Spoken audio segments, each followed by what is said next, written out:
네, 연세대학교 정경대학에 있는 양준모입니다. 우선 이번 동양 사태로 피해를 입으신 투자자 여러분께 위로의 말씀을 전해드리고요. 그리고 이번 사태의 원인 규명과 또 책임 소재를 분명히 밝혀서 사태가 조속히 해결되기를 기대를 합니다. 이런 이제 안타까움에도 불구하고 사실 작금의 동양 사태의 원인이 마치 다른 곳에 있는 금산분리가 안 돼서 있는 것처럼 일각의 정치권에서 이를 호도를 하고 잘못된 대책을 세움으로써 문제의 해결도 안 되면서 문제를 더 악화시키는 그런 경향이 있다는 점을 우려하지 않을 수가 없습니다. 사실 일각에서 얘기하고 있는 말씀들을 이렇게 보면은 일단 이 정치권들은 이 투자자 피해가 있기 때문에 이 투자자 피해에 대해서 그러한 것을 이용해서 정치적으로 자기 입지를 강화하려는 그러한 행동을 보이고 있습니다. 그래서 이제 정치권에서는 마치 이제 여러 가지 책임 소재라든지 원인이 규명되지 않은 상태에서 이 감독 부실로 이제 일단은 몰아가고 있고요. 그래서 책임자 처벌까지도 요구하고 있는 상황입니다. 또 다른 한편에서는 이 금산분리 문제를 얘기하면서 이번 사태의 원인이 금산분리에 있는 것으로 얘기하고 금산분리를 더 강화하고 현재 계류 중인 각종 경제민주화 법안을 통과시켜야 된다 하는 식의 주장을 하고 있습니다. 그러나 이번 동양 사태의 원인을 철저히 규명해보면 이러한 금산분리 문제, 더더군다나 현재 입법이 추진되고 있는 경제민주화 법안과는 전혀 관계가 없는 그런 것으로 저는 생각을 하고 있습니다. 그래서 이번 사태에서 이러한 정치적인 행동보다는 이번 사태의 원인을 철저히 규명하고 그에 따른 책임자가 있다면 책임자를 처벌하고 그리고 구체적인 대처 방안을 마련해야지만 될 것이라고 생각이 됩니다. 그래서 이번 동양 사태의 원인을 간단하게 말씀을 드리면 사실은 잘 안 되는 기업이 돌려막기 하다가 그거 모르고 채권을 산 사람들이 피해를 보는 그런 사태로 간단하게 이렇게 정리를 할 수가 있습니다. 사실 동양그룹은 공정거래위원회가 지정한 대규모 기업 집단으로서 47위의 대규모 기업 집단으로 이렇게 알려져 있습니다. 근데 이제 경제 불황이 계속해서 진행되면서 우리나라의 47위의 대규모 기업 집단이 이렇게 어려움을 겪고 있다는 점이 사실 문제의 심각성이 있습니다. 이 동양그룹은 사실은 1956년서부터 출범한 오래된 그런 굴지의 기업이죠.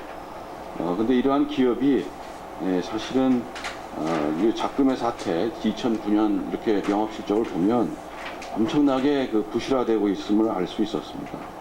그래서 1912년 기준으로 한국기업평가가 발표한 동양 계열의 실적을 보면요, 1년 동안 전체 비금융 계열사의 순이익을 보면 3,200억의 적자를 봤습니다. 그래서 이미 자본금을 다 소진한 그런 상태의 기업이고요. 그래서 이런 기업들이 사실은 CP를 발행하고 그것이 이제 유통됐다는 점에서 문제의 심각성이 있는 것입니다. 일각에서 얘기하는 여러 가지 금산분리 문제를 보면요, 이 동양그룹의 순환 출자를 보면, 출자 상황을 보면, 현재는 회장이 동양증권에 대해서는 0.7% 정도의 지분밖에 없습니다. 그리고 이 그룹은 동양레저와 동양인터내셔널이라고 하는 그러한 두 개의 기업을 통해서 기업 전체가 그룹이 지배되는 그러한 기업 집단입니다. 그래서 현재현 회장은 동양레저에 대해서 30%, 그리고 동양에 대해서는 4.4% 정도 지분을 갖고 있고요. 그리고 이제 동양이 또 동양시멘트나 동양파워 등을 이제 지배하는 그런 구조입니다. 그래서 전체의 그 지배 구조를 살펴보면 순환 출자라고 하는 것은 전혀 없습니다. 그래서 저기 연쇄적으로 이렇게 자회사를 갖고 있는 상태이지 순환 출자의 구조로 해서 가공 자본이 뭐 확대됐다 이런 그 비난을 하는 것은 적절하지 않다라고 생각이 되고요. 그럼에도 불구하고 이제 이런 사업 구조의 문제, 사업 구조가 다각화되면서 각종 사업들이 이제 사실은 이윤을 창출하지 못하는 데서 문제의 심각성이 있습니다.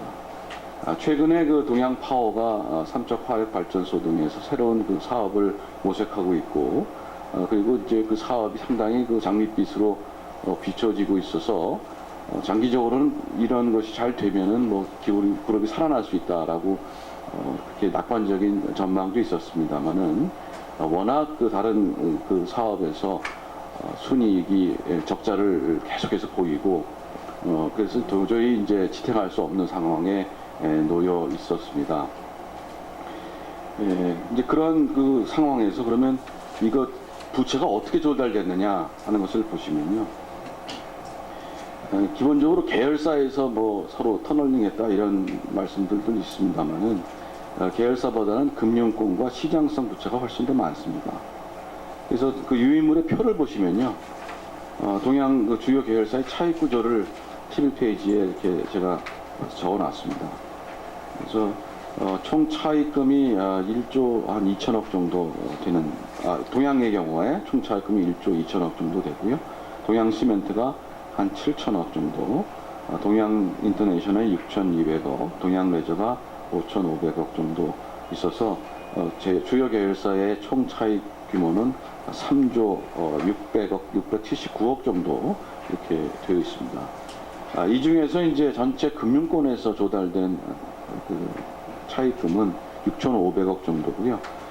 대부분이 일반 투자자로부터 시장성 차입금을 통해서 이렇게 조달된 그런 겁니다. 그래서 이번 사태의 원인은 이게 뭐 금산분리도 아니고 뭐 계열사 지원도 아니고 이 부실한 기업의 이 채권이나 CP 등이 시장에서 유통이 돼서 그 유통된 그것이 관리되지 못했다는 점이 상당히 그 주요 원인으로 저는 생각이 됩니다. 근데 이제 이 규제가 사실은 여러 가지 문제가 되고 있는데 누가 잘잘못은 이제 더 따져봐야 되겠습니다만 저는 아쉬운 점이 있습니다. 첫 번째로 보면 규제가 좀 뒤늦게 시작이 됐다. 그래서 2009년에 사실은 이 문제가 지적이 되고 2010년, 11년 등등 해서 이제 조치들이 상당히 있었습니다만은 한국기업평가의 판단에 의하면 이건 이제 2013년 초에 이번 사태가 나기 전에의 보고서입니다. 보고서를 읽어보면 이미 다 공개가 된 거고요. 금융당국이 이제 규제를 강화하기 시작되면서 계열사의 이제 사업 구조가 악화되고 여러 가지 이윤 창출이 안 되는 상황에서 이것을 연명하기 위해서 이제 자꾸 이제 채무를 조달을 해야 되는데 규제가 이제 강화가 되니까 사실은 자금 조달이 이제 어려움을 겪고 점점 차입 구조가 이제 악화되는 그러한 현상이 벌어져서 상당히 그 문제가 더 심각해졌다 이런 이제 판단을 하고 있습니다. 그리고 한국기업평가의 판단에 의하면 금융회사의 경우, 즉 계열 소속의 금융회사의 경우에는 이미 대주주 신용공여 금지, 계열회사 발행 주식, 채권 약소보험 소유 제한 등으로 인해서 이번 사태와는 크게 상관이 없이 갈 것으로 이렇게 전망을 하고 있었고요. 그리고 다만 이제 이러한 이제 레퓨테이션 리스크죠. 평판 위험 때문에 어려움을 겪을 수 있다. 이런 이제 보고서를 올 상반기에 낸 바가 있습니다. 그래서 이런 것을 볼 때 이미 시장에서는 어느 정도 동양의 문제를 파악하고 있었고요. 금융당국도 이를 파악하고 있었습니다. 다만 이것을 법제화하는데 시간이 걸렸는데 작년에 이제 금융감독원에서 개정안 권고를 하고 이것이 이제 올 4월에 금융위원회에서 통과가 돼서 10월에 이제 실행하는 것으로 되어 있었습니다. 근데 그동안에 CP하고는 단기 어음이 계속해서 발행되고 또 차관되고 하는 그런 과정을 막지 못했다는 점이 있었고요. 그리고 이제 동양에서 구조조정을 통해서 사업을 정리하고 기업의 차익 구조를 개선하려고 하는 노력을 했습니다. 근데 이제 문제는 뭐냐면 시장에서 동양이 어렵다는 소문이 퍼지게 되니까 결국은 동양 매직, 섬유 부분, 레미콘 공장, 또 동양 파워 등 상당히 이윤이 나는 그 기업들을 팔려고 했음에도 불구하고 이것이 서로 가격이 안 맞는 거죠. 이제 동양 입장에서 보면 더 많이 받을 수 있다라고 생각을 하고, 또 시장의 입장에서 보면은 이미 이거 급한 사람들인데 더 싸게 살려고 하는 그런 상황에서 이것이 조정이 매각에 순조롭게 진행이 되지 못하고, 그래서 구조조정이 원활하지 않은 상태에서 이번 사태가 이제 더 악화됐다라고 생각이 됩니다. 근데 이것이 이제 또 상시적으로 시장에 이런 정보들이 알려지고 구조조정이 됐다면 이렇게 크게 투자자 피해가 발생을 하고 문제가 심각해지지 않았을 수도 있다는 그러한 생각도 해봅니다. 두 번째는 이제 규제가 허점이 있었고, 그리고 이러한 규제의 허점을 메꿀 수 있는 시장 규율 체제, 마켓 디스플린이 확립되지 못했다는 점이 이제 아쉬운 점입니다.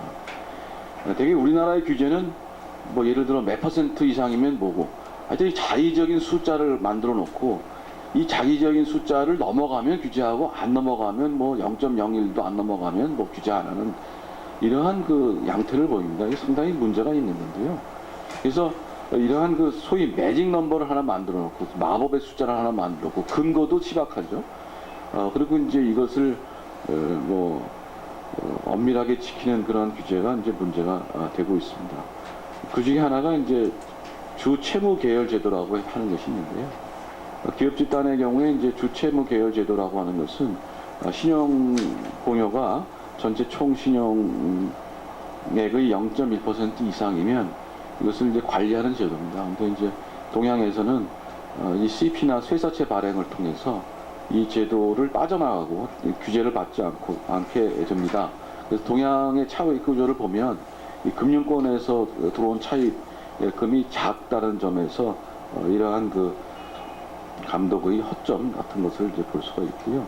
그래서 이번에 이제 이것을 다시 규제를 강화한다는 조치를 취했습니다. 그래서 CP나 회사채 발행액 또 한 50% 정도 산입해서 계산하는 것으로 이렇게 규제안이 만들어졌습니다만, 그럼 왜 50%냐? 이것도 근거가 없습니다, 사실은. 그래서 결국은 이러한 그 기업과 또 여러 가지 금융과의 관계에 있어서 앞으로 직접 금융시장이 중요해지고 시장이 중요해지기 때문에 시장의 일반 투자자들이 그러한 금융상품을 구매할 시에 기업에 대한 철저한 채무 구조에 대한 정보를 얻을 수 있도록 하고, 이런 채무 구조가 변하면 공시를 통해서 시시각각으로 이 투자자들에게 알려주는 그러한 그 시장 규율 체제를 더 공고히 하는 것이 이번 사태의 문제를 해결하는 첩견이고 유일한 길이다, 이렇게 생각을 해봅니다.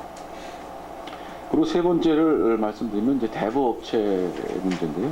이번에 동양 파이낸셜 대부 문제가 있습니다. 동양 파이낸셜 대부는 사실은 대부 업체이기 때문에 규제를 받지 않죠. 이래서 이제 이 동양 파이낸셜 대부의 운영을 보면 대부분 대출이 한 84% 정도가 동양 계열사에 의존해서 동양 계열사와의 거래 관계 속에서 이제 영업을 하고 있는 그러한 기업입니다.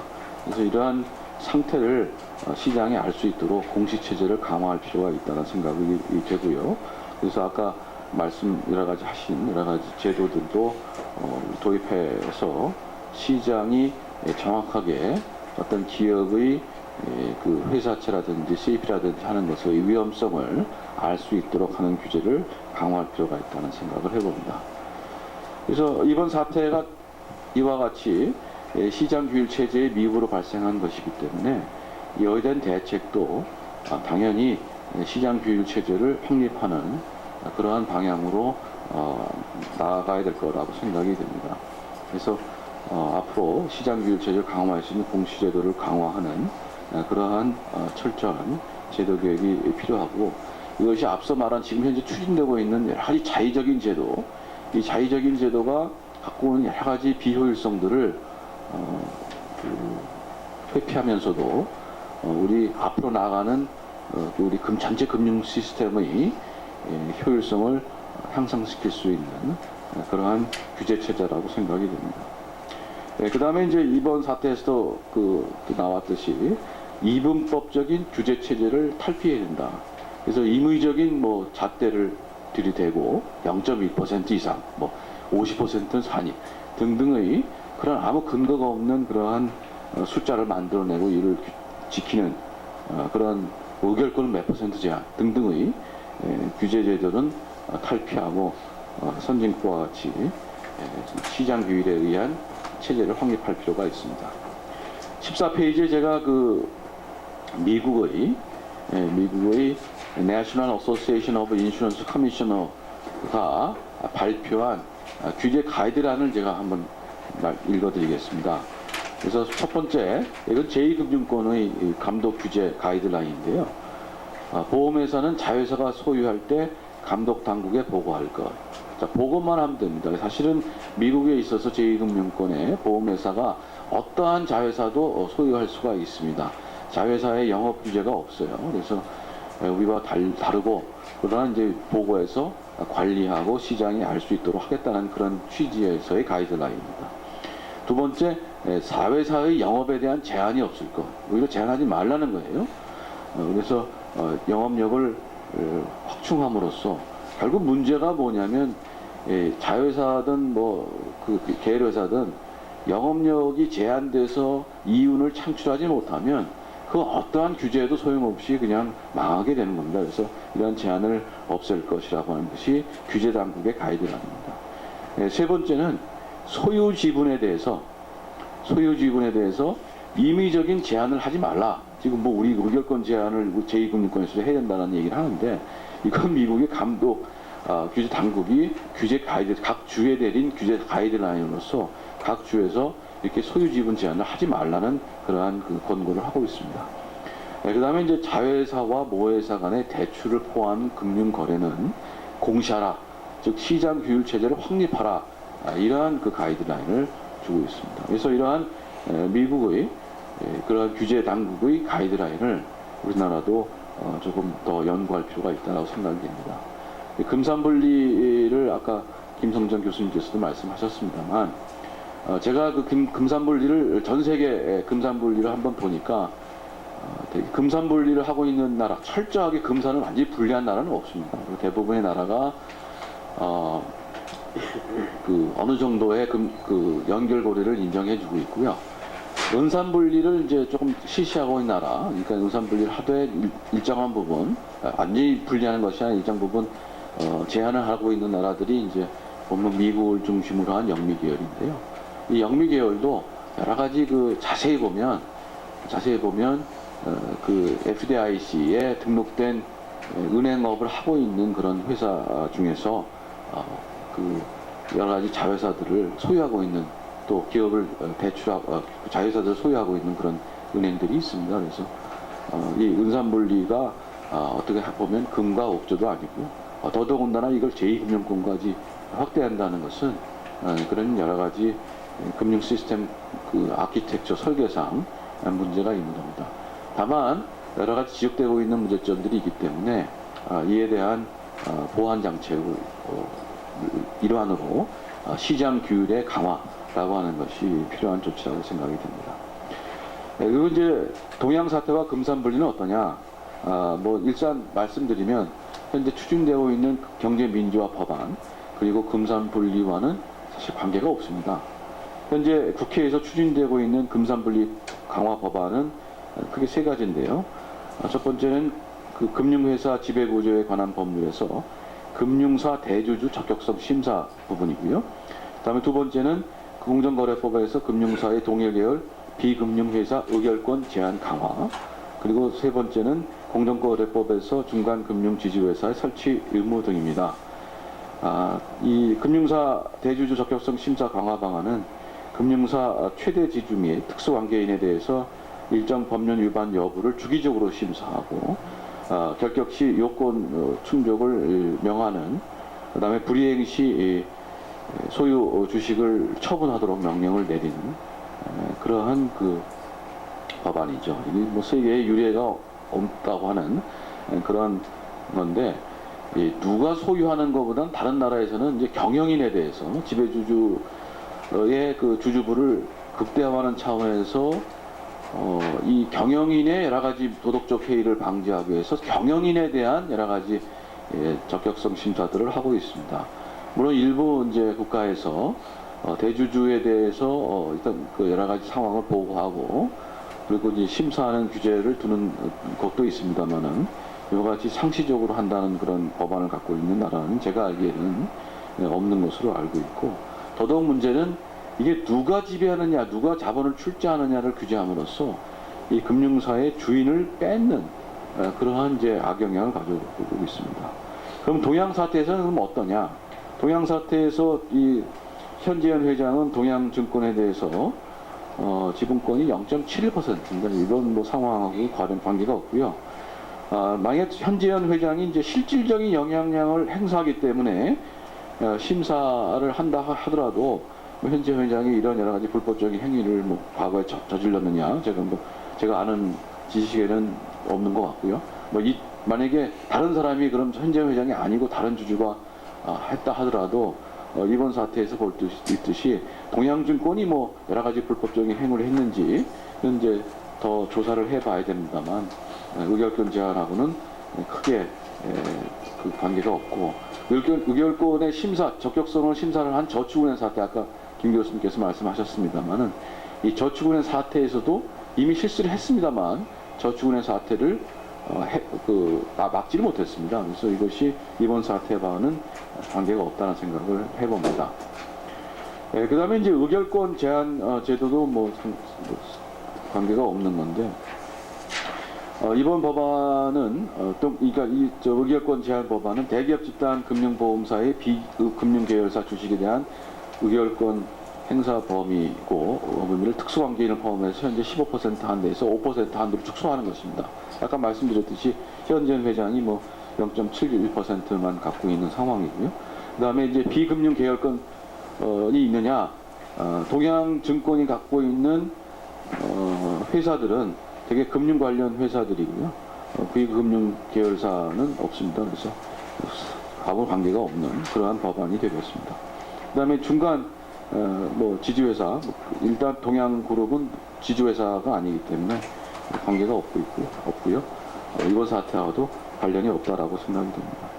결론적으로 말씀드리면 이번 사태는 사실은 경기 불황으로 이윤 창출 능력이 떨어진 기업이 그 기업의 능력에 맞지 않는 채무조달, 나중엔 돌려막기라고 볼 수 있는 그러한 채무조달을 함으로써 문제가 악화됐고, 이것이 이제 무분별하게 투자자들에게, 일반 투자자들에게 판매됐다는 점이 문제점입니다. 그래서 이 문제점을 해결할 수 있는 구체적인 방안들이 나와야 되지, 이것을 빌미로 해서 정치적인 이슈로 해서 문제가 많은 그러한 경제민주화 법안을 정당화시키는 근거로서는 사용될 수 없다라고 생각이 됩니다. 그래서 다시 한번 이번 사태에서 여러 가지 피해를 보신 분들에게 위로 말씀을 드리고, 그래도 불구하고 이런 감성적인 접근보다는 사태의 원인을 정확히 파악해서 아주 구체적이고 정확한 그런 대체 방안을 빨리 마련해야 된다고 생각이 됩니다. 감사합니다.